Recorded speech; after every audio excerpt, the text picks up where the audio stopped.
Tonight on the program, we take a hard look at Nigeria's political and economic direction amid concerns that the 2027 race is fast overtaking real governance as political figures trade moves and build alliances.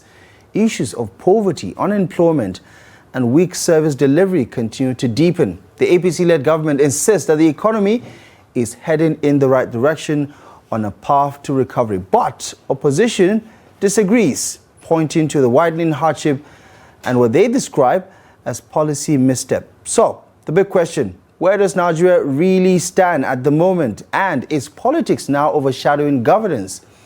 Joining me tonight to help discuss and navigate some of these issues is someone who understands the issues of the day. Former Minister of Youth and Sport Development, Barrister Solomon Dalung, is joining the conversation on Daily Politics tonight. Barrister, thank you so much for taking the time. Good to see you this evening. Thank you for your time. Happy 65 years of political independence. Right. You were a part of an event on that particular day. The Future is Now movement, and I reckon you had quite a lot to say on that day about Nigeria's current political fortunes and where we're headed. Just to piggyback off of that particular development, where do you stand on the trajectory of Nigerian politics vis-a-vis its ability to deliver on the governance that people need?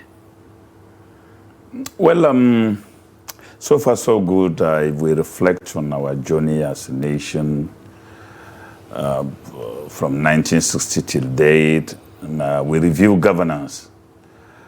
Of course, we've made some modest progress, but this progress are inconsiderable with the huge potentials of our country, our prospects, and how we have been able to cope up with other nations whom we got independence all about the same time. 65 years ago, there were young people sitting on the table, at the table of governance, very young people. And of course, those young people set an agenda and a tune for national development. There were the national development plans which were pursued. There were progressive advancement in terms of education, health, rural transformation. Even the economies of the various regions were quite viable and sustainable. But 65 years later, I think just like Chief Chris Ngige said at the night of tribute of late Ogbe, that please, when he gets to heaven, he should report us to Nnamdi Azikiwe, Tafawa Balewa, Sadona, Awolowo, and inform them that we have disappointed them because we are worse off where they left us. And talking about that conversation against the backdrop of 2027, Nigerians are disillusioned about what they're hearing from the opposition, what they're hearing from the administration, and it doesn't look like either of the options could actually address the present-day challenges that Nigerians are dealing with, whether it's the economy, the insecurity, and the prevailing consensus that things are bad for the average Nigerian. Well, in situations like this, the people have to take their destinies in their hands. Of course, the government has missed completely the steps to governance, and they have politicized governance as early as just a year into office. So they are already distracted, and they are more concerned about 2027. Now, this distraction has created a lot of panic, and this panic is the reason why they are more interested in getting people to come to the party and government. They are holding endorsement ceremonies. They are holding wedding and funeral jamborees where Nigerians are mobilized in huge numbers to turn out and receive the president just to try to confer legitimacy which they do not have. But in real sense, they could have done better with governance and score better mileage than what they are doing today. Basically, if the government review its economic policy and align it with social realities and discover that there is a misplacement of priority, it will adjust. And the adjustment will trickle down to the living conditions of the people. And the people will actually feel it. But these same people who were mobilized with 5,000, 10,000 buses were hired in millions and billions to bring them just for a less than 2 hours event, went home hungry. Now, does the opposition offer an alternative? I've said this several times. 2027 is not about the party in government or the opposition. It is going to be we versus them. The people versus the government. And this has been corroborated. You think it's a foregone conclusion that the people are with the opposition? No. The people are still, in fact, the people are more interested in monitoring what is happening. They will place their trust, certainly, in certain persons, whether in the opposition or in the government, to decide 2027. And I corroborate this with the unfolding events in places like Nepal, Madagascar, Congo, Morocco. These are people taking their destinies into their hands when they become disillusioned. Now, I don't, as a patriotic Nigerian, pray that we get to that.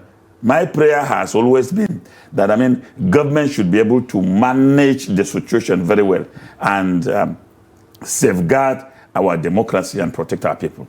And talk to me about what we're seeing right now as far as the players in the conversation are concerned. The former president, Goodluck Jonathan, is back in the mix. He's been stealing most of the headlines. I'm not sure stealing is the best way to describe it, but he's been getting all of the headlines right now, all of the attention from the presidency, from Nigerians, from analysts who are weighing his chances of pulling off an offset. What do you make of his name in the arena? Well, Jonathan is a political phenomenon in the Nigerian context as it is now. This is because those who succeeded him now gave him a better and a higher opportunity as an option in determining the current challenges. Because if you look before the entrance of Jonathan, Atiku was a phenomenon. Despite all attempts to try to vilify, to try to diminish his popularity, it keeps swelling up because Nigerians who were around when he was vice president are living with the reality of that time and measuring it with now. So these two figures are more marketable to Nigerians than what we are dealing with today. And therefore, Jonathan is yet to make a public pronouncement, but he's been going around consulting, and as a politician, we could read from his lips and the body language that he's going to put his leg into the ring to contest the 2027 general elections. So which of the political parties, that is yet unknown, because the political environment is still very chaotic and fluid. There are no concrete and definite realignment yet. The PDP is yet to hold its national convention. You have people with multiple memberships. They are playing active roles in trying to frustrate what is happening there. But one thing I must say is that whosoever is in government in Nigeria must ensure that the PDP holds a successful national convention, because that is the only political party that has organic membership and has a history of over 26 years of existence. Almost all the political parties either came from there or any other parties that are no more in existence. Therefore, if the PDP is forced into collapse, our democracy is going to be jeopardized. So you think PDP is actually a lifeline for Nigeria's democracy? Because there are some who are of the opinion that the PDP is no longer as a political party fit for purpose. Well, opinions in democracy are allowed. But the reality is that there is no political party in Nigeria that has genuine and organic membership like PDP. There are people in Nigeria who have been in PDP for over 25 years. And these people have never gone anywhere. They believe in that political party. It is the only political party that was able to mobilize Nigerians and stabilize this country and ruled for 16 years. They lost it when they lost internal democracy. That was their major challenge. When they lost internal democracy and went on imposition of candidates and suppressing of the will of the people, then they lost track of governance and lost popularity with Nigerians. And so they were distracted and were unable to concentrate on the basic issues of governance, and Nigeria threw them out. And in this country, if governance is involved, you cannot guarantee Nigerians' position. They will definitely disgrace you. This you cannot. Look, Jonathan pumped money in his campaign more than what they are doing now. But those who were collecting the money, I could remember that in a polling unit of a sitting vice president, the people prevented him from voting. But before that, nobody knew. These were the same people who were going around jumping and saying, Jonathan, Jonathan, Jonathan. But on the election day, they manifested their real colors. So Nigerians are people, you cannot take them for granted. So what is happening now, you see playing out with all the jamborees, all this, and the Emilocos.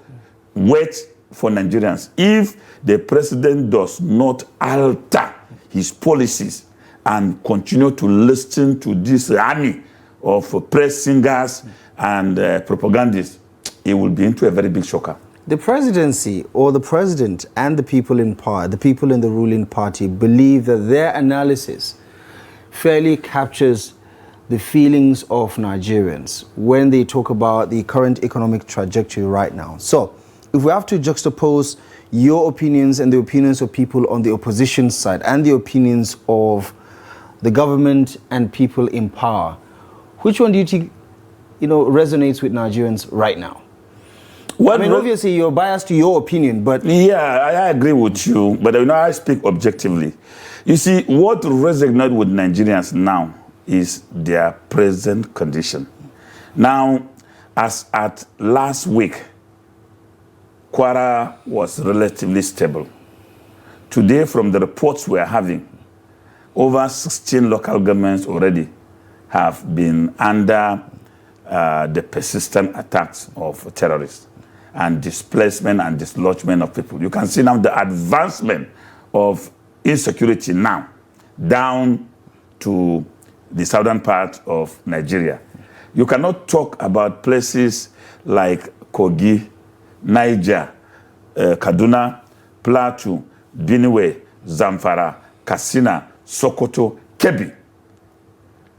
Now, will these people in these states I have mentioned, and these are swing states, these are states with heavy vote capacity, and the people are undergoing these terrible experiences. You think it will be in their interest that they should continue to support a government that will turn a blind eye to their predicaments while they lose their ancestral homes, even when you know how ancestral homes are quite significant to Africans.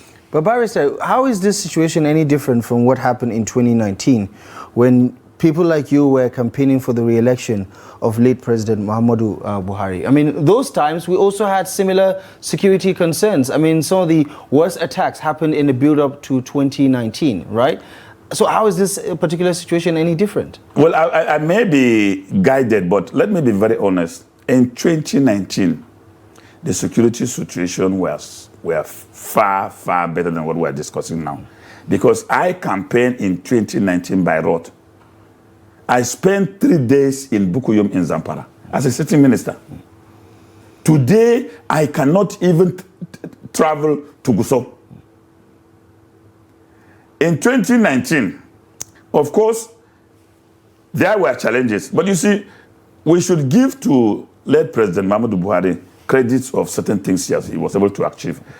The security situation when he came in during his first tenure, he actually dealt with the situation.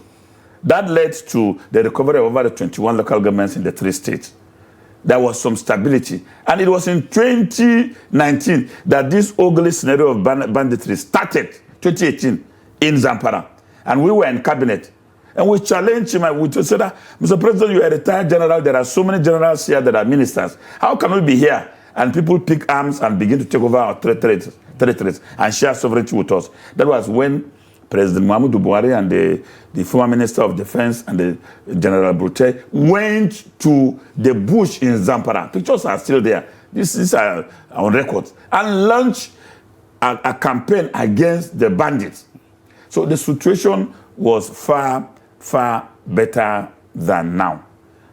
We can't compare 2019 with now. If 2019 were like now, I doubt if President Muhammadu Buhari could have made a serious impact. But you would agree that to a certain degree, there's a spillover. There's been a spillover from the Jonathan administration to the Buhari administration and then to the Tinubu administration.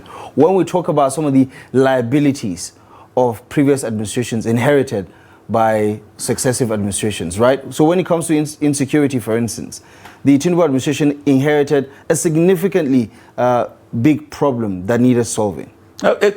This is not disputable. Section 315 of the Constitution is very clear.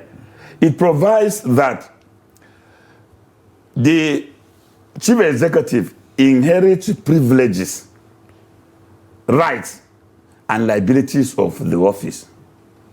The siren he is blowing, the new Cadillac he bought, the new Airbus he bought, all were privileges of that office which he inherited. So he cannot be enjoying a customized Airbus with a Cadillac, renovating of all presidential palaces, and then turn around to say, I inherit a security problem. No. You inherited both privileges and liability. And so you have to deal with both. Insecurity started during Yaradua. In fact, during Obasanjo, in 2004, when the Nigerian Taliban took over 2 local governments in Yobe, Obasanjo gave the then chief of army staff 48 hours to either bring the situation under control or hand over his uniform. The situation was brought under control in over 48 hours. Yaradua, a civilian, on his way to Japan, Boko Haram attacked 5 police stations in Maiduguri, burned them down. He turned around and told the chief of defense staff, before I return from Japan, the situation should be under control. That happened. Under Jonathan, this insecurity started getting multifaceted dimensions and were not properly managed. So Buhari inherited. Buhari also did not manage it well because as a retired general, I kept saying this, I expected that Buhari would have ended insurgency because Buhari as a GOC in Jos, then I remember as a young prison officer, he went into Chad when the Chadian rebels attempted to annex Nigeria, flushed them up and held territory. So you could have done the same with them just like Obasanjo did. That never happened. Today is history. Now, Tinubu came and inherited it. And it is escalating like I have given the last graphic advancement of terrorism. It is under Tinubu now that we see terrorists coming live on TikTok and social media, going for negotiation in government houses, bearing heavy, sophisticated arms and making threatening statements. I'm not sure government houses is accurate. I mean, we've seen them in local councils, and we've seen them in bushes, we've seen them in forest. Yeah, local government council is a government property. We are talking at, places where it's government owned, and these people will come with their arms, Nigerian army is also, soldiers are bearing arms and negotiation will take place. But I know as a fact that the Nigerian army, I know, if they hear the sound of gun here, they will pin down and will not leave until the gun is recovered. So what's happening? Barrister, is your conclusion that the administration or the president is inept, or is your argument that he's unwilling to solve the problem? I think the president lacks the political will to deal with the crisis on the ground. Because if you take the statement made by Najatu, when she said she visited him during the campaigns in London and wanted to extract commitment for the North, and the president expressed reservation on taking certain hard decisions which will jeopardize his administration. So his lack of political will. If the president, you know, I sometimes, I don't blame him because he has interest for a second tenure.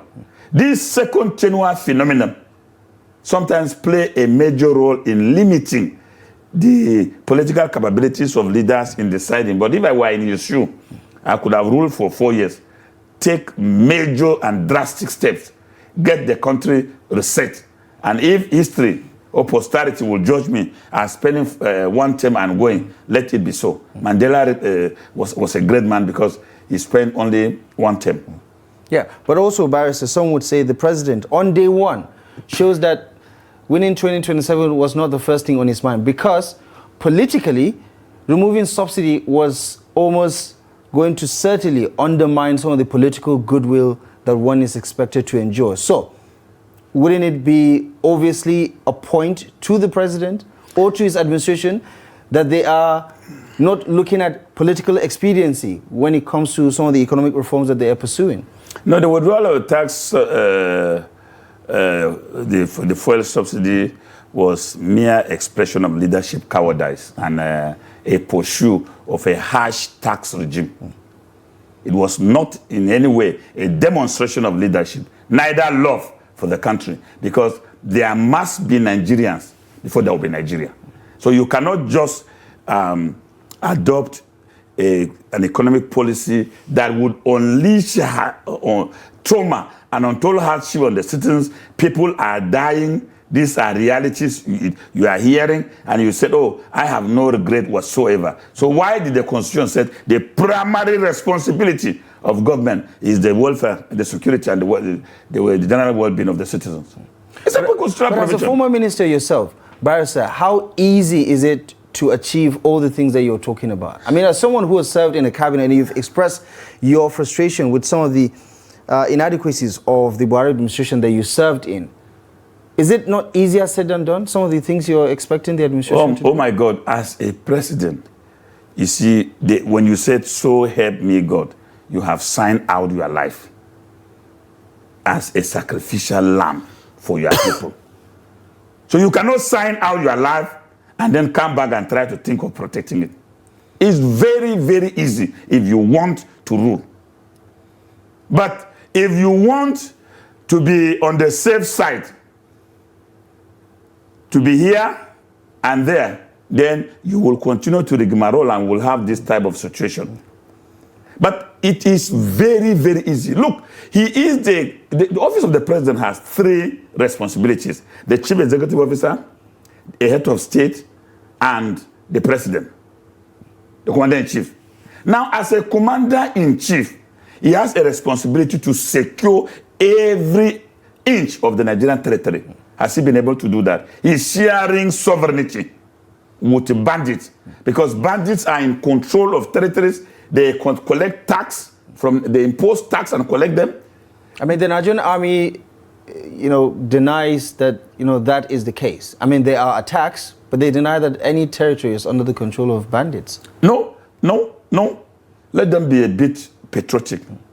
I have an adopted son from Zurmi in Zamfara, where there was a time bandits imposed tax on the village. They have to raise about 5 million naira from the village to give bandits for them to be able to enjoy their life. So the army is just trying to too operational. Maybe it's part of their kinetic or non-kinetic theories, but it's a reality. All right. Let's segue a little bit into some of the politics of the opposition. With Goodluck into mix, with Peter Obi's already well-oiled rhetoric about 2027, and Atiku seemingly not necessarily decided about what he's going to do, but the body language seems to be that he may likely be in the race. How divided, in your view, is the opposition when it comes to who is spearheading this opposition? Because in most climes, one would have thought that a clear leader in terms of the flag bearer, if at all they're going to fall under one banner, would have emerged by now. I think the opposition is also playing the ostrich card, looking at the body language of the president, because the president too is playing seek and hide. So they are responding to his political behavior. We will, by 2026, it will be crystal clear. There will be a clear direction as to where we are heading to. But what I understand unfolding is just this military behavior of that you cannot invite your enemy to come and inspect your armory before you go to war the following day. So the presidency is also dishing out a kite of getting people to come out, oh, we support the president, we endorse the president, or the president forever. The opposition is also throwing the same kite. Today you are hearing this one is saying, oh, I'm pulling out of the coalition, oh, this one. So all these statements are just gimmick of the game. But there is one statement that has been consistent in the mouths of these three people. Nigeria, it is Nigeria first. How much of that is rhetoric? Because Nigerians have heard this before. The campaigns are about Nigerians, but the governance tells a different story. Oh, of course, Nigerians are free to feel like that because, I mean, once bitten, twice shy. But the obvious reality which Nigerians are dealing with today, where the middle class has completely been eliminated, the poor are living at the mercy of God. People are living their daily lives just on what they can lay their hands on. Definitely, in the circumstance, a decision about survival becomes very eminent. I hope and pray that the president gets this right and try to adjust some of his policies. But if he keeps this sense of entitlement, the Emiloko philosophy that it is my turn, 8 years will not be part of that package. Well, if Emiloko worked in 2023, why do you think it wouldn't work in 2027? No, Emiloko worked in 2023 because there was this concept of the Lagos magician. A lot of people who supported the president went home with the thought that he transformed Lagos, so he will also transform Nigeria. And those things he did in Lagos, which within a short time Lagos picked up. Now, 2 years into the office, the magician cannot perform any miracle. So the people are already frustrated and disappointed. In Lagos, Tinubu appointed Nigerians from different parts of Nigeria into the Lagos State Cabinet. In Tinubu's government now, you must go and reaffirm your political article of faith to the Emiloko philosophy, and you must become become born again of the Lagos Tinubu boys before you can be appointed. What does that mean? I mean, I get the sense that you're speculating a lot about this. Or what does it actually mean? Because he has people who politically were not even aligned to him before 2023 in his government today, holding very sensitive positions. Well, you will help me with those sensitive positions, because as far as sensitive positions is concerned... I mean, you wouldn't say George Akume is an Emilokon politician. No, right? You see, try to understand the office of the SGF. Right. SGF. The office of the SGF is the office of the chief clerk of the government. In fact, in cabinet, he is in attendance. In the cabinet, he's not a member of the cabinet, he's in attendance. And that is why appointments are flying left, right, and center. And try to understand the presidential system. the secretary of government can be reduced to a mere stooge and a redundant office. That was why Boss Mustafa was not aware of a letter, fake letter, written outside, taken to the central bank, and 7 billion naira was paid to INEC. So that is how that office is. A SA in the office of the president can be more stronger than the SGF because, I mean, it's very close to the president. If you gossip against the SGF tomorrow, you will hear the news that the SGF have been repressed. So it's not a powerful office. It's just, yes, he's there to take minutes for them. He's the chief clerk. Sit down if he wants to make contribution in council.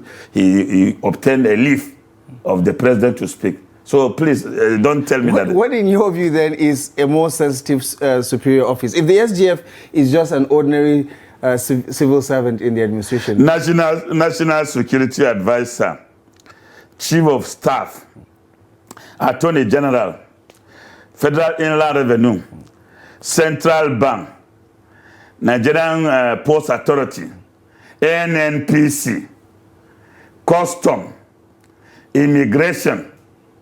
All these places, I named them.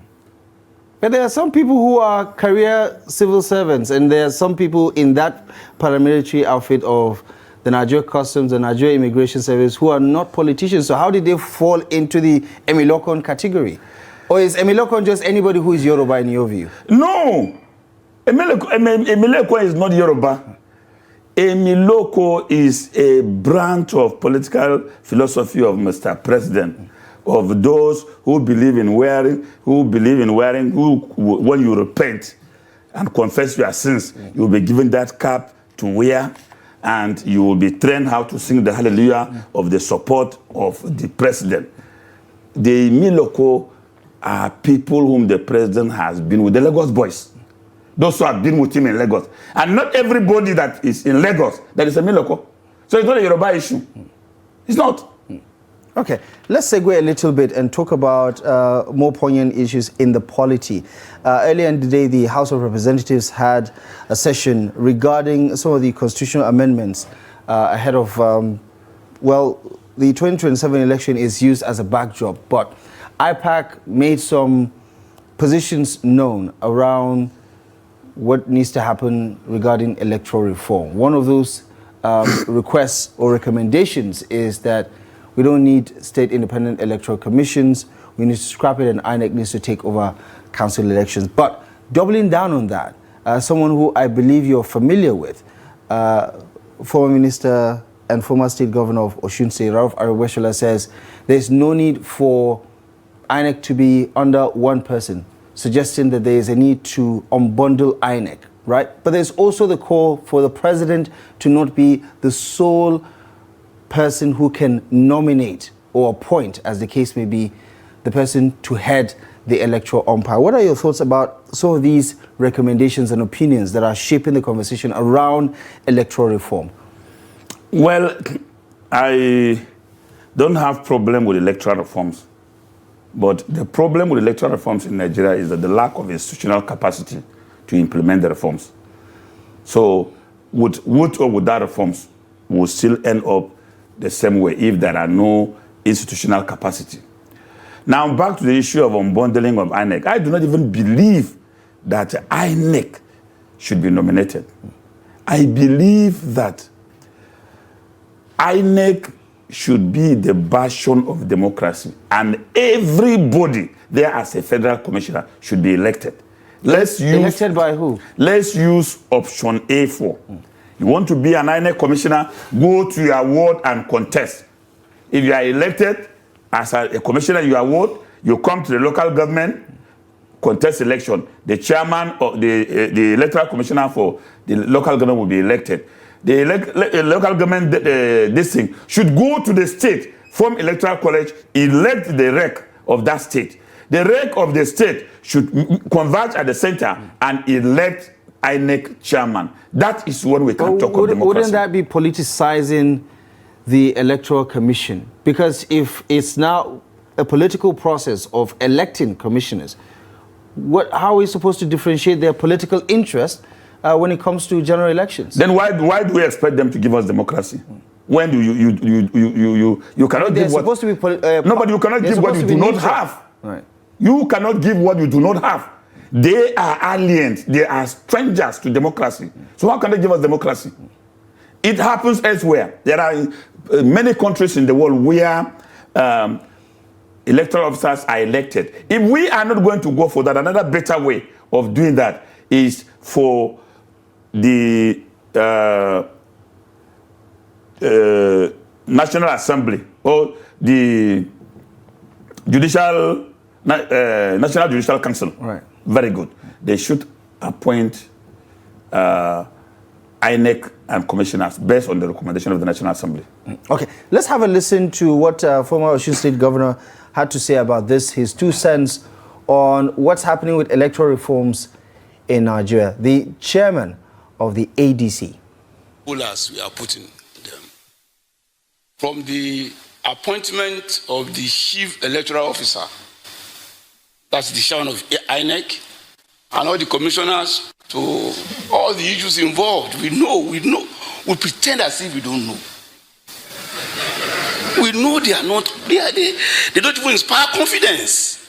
So we must start from there. We must start from how do we appoint people who should pretend this process in the first instance. And I would say outright, we must review that to inspire confidence. And how? What's my suggestion? It's so simple. Let parties with at least 5 members in the National Assembly nominate people that will be at the helm of affairs in INEC on equal basis. It's as simple as that solves all the issues. If the parties now betray themselves to allow one of them to run away with it, fine.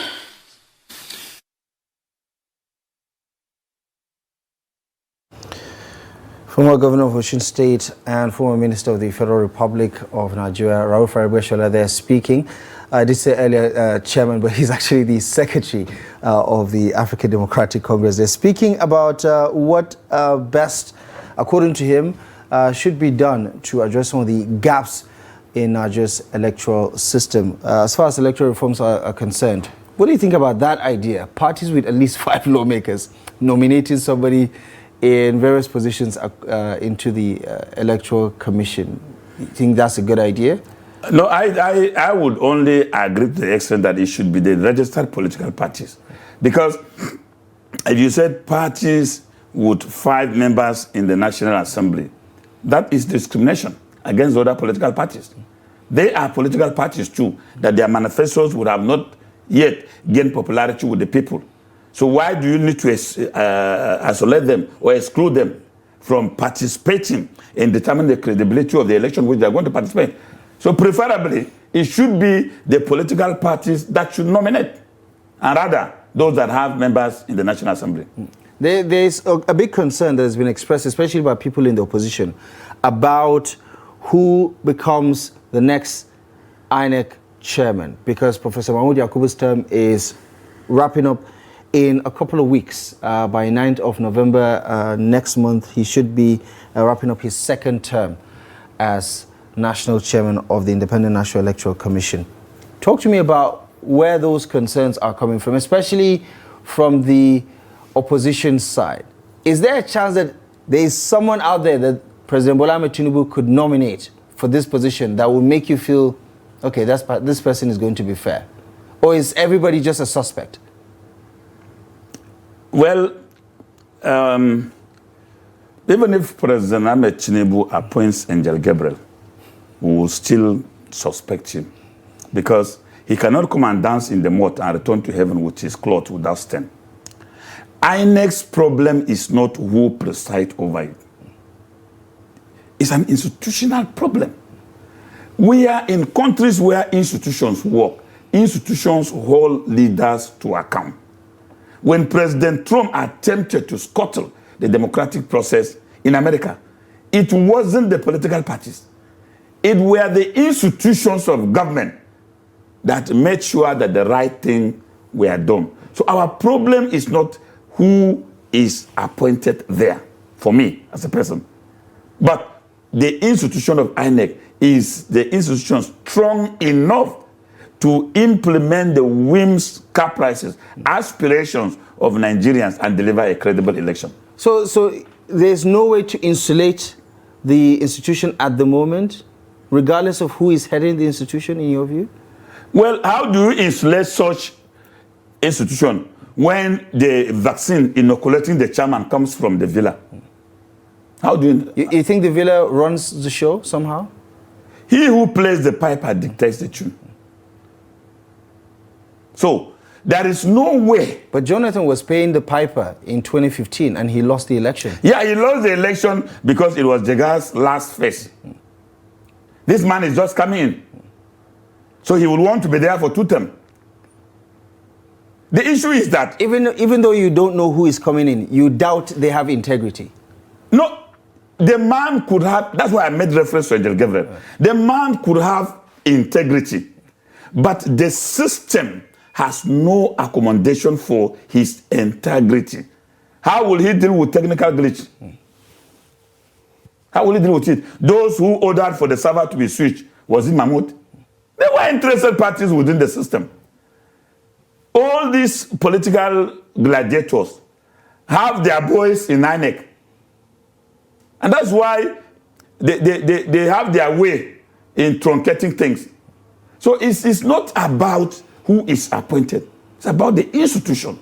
So if the next INEC chairman is lucky to be a man of strong will and look beyond just being there for one single tenure, put his leg on the ground and embark on massive reforms, inject disciplines in the system, he will succeed. Do you think we're going to get the amendments to the Electoral Act as hoped by Professor Mahmoud Yakubu before 2027? Diaspora voting, some of the other reforms that would legalize uploading of results on the IREF, for instance, all of these other parameters that INEC used in 2023, they were not, quote-unquote, part of the Electoral Act itself. All these reforms are very, very fantastic, but they will not see the light of the day because already political interests had been developed. Even those sitting in the National Assembly over the issue are considering their interest in the election. So Nigerians do not go to make law for the country. No. They measure the content of the law with their own interest. Therefore, you ask them to go and make law that will sweep them out of office, where they have 150 million SUV vehicles to them, and you think they can let go easily. This will not happen.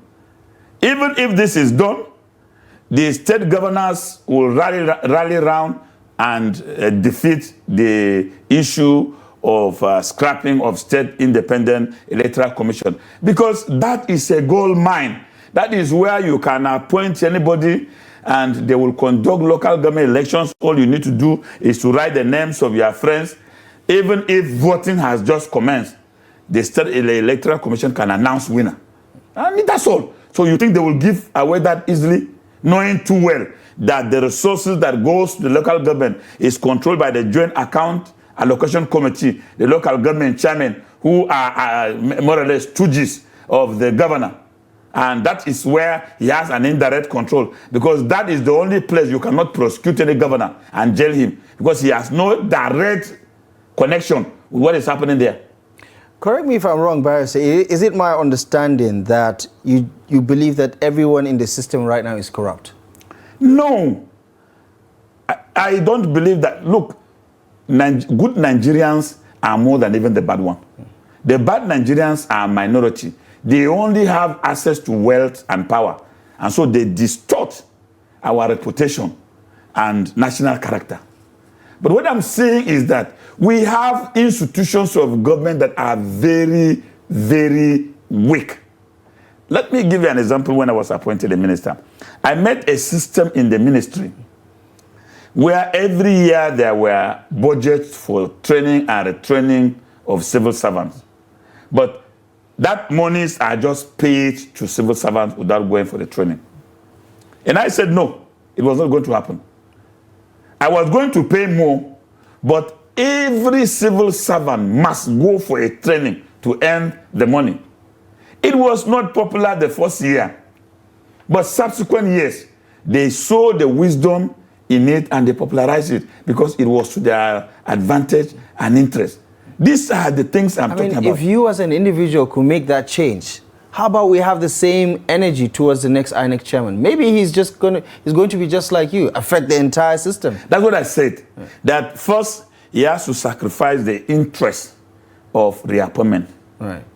He must just do whatever he is doing, whether they reappoint him or not. But let him reject, re-energize, stabilize the system to be very strong. Right, let's have a listen then, segueing into other matters in the polity where the Vice President, Senator Kashim Shettima, had this to say about the ongoing oil war or oil market war in Nigeria between Dangote and the unions, Pengassin and Nupeng. His 2 cents on what this says about Nigeria and its politics of the internal economy. Have a listen. I wish to call for caution, retrospection, and a deeper sense of patriotism from both the labor and the organized private sector in defining and improving the relationship between labor and industry in the interest of maintaining our steadily improving economic fortunes. It's not about holding the whole nation to ransom because of a minor labor dispute. Nigeria is greater than Pengassin. Nigeria is greater than each and every one of us.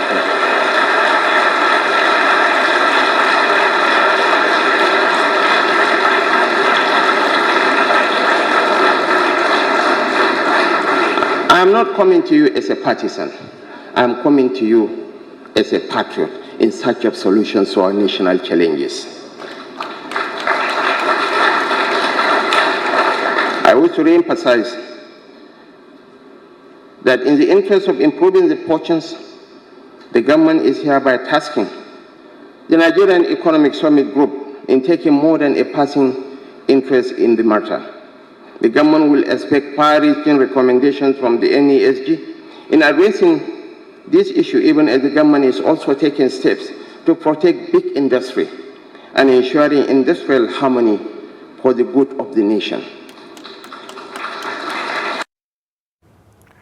Right, the Vice President there speaking at the Economic Summit Group earlier in the day in Abuja. His 2 cents on the internal wranglings or the saga between Dangote, Nigeria's foremost, well, some would say the one leading the revolution in the downstream sector, and what we're seeing with the unions over the past couple of weeks, something that has also impacted the cost of cooking gas as well as a marginal increase in the price of petrol. Barry, say your 2 cents there on the Vice President's comments regarding the Ola war between Pengassin and Nupeng. We believe a truce has been reached, and for now, at least, everybody has, apparently shed their sword. What do you think about how the federal government is managing this internal war? Vice President Shettima has written his name in gold among the great patriots of this country, and he has earned my respect with this speech. And I congratulate him for standing for the country. May God continue to bless him and give him more wisdom. That is how leaders speak on such occasions. I have not been a fan of Dangote and his products. But when Dangote commissioned the refinery, and I did a deeper research about it, Dangote is my economic idol. He has my respect, he has my love, he has my support, he has my prayers, he has my good wishes as one of the greatest Nigerians who took the risk of everything he has worked for in life to try to cure a Nigerian problem.